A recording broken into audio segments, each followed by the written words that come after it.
ನಾವು ಬಡವರು, ವಂಚಿತರು, ಅಶಕ್ತರು, ಅಸಹಾಯಕರು.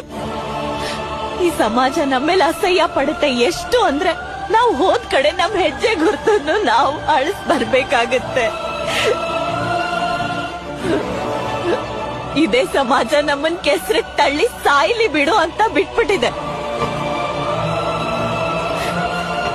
ಇದ್ರಿಂದ ನಮ್ಮನ್ ನೀವು ಹೊರಗ್ ತರ್ಲಿಲ್ಲ ಅಂದ್ರೆ ಇನ್ಯಾರು ತರ್ತಾರೆ? ಯಾರು?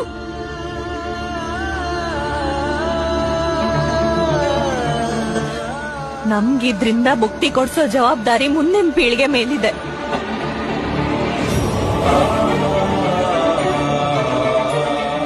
ನೀವು 3 ಜನ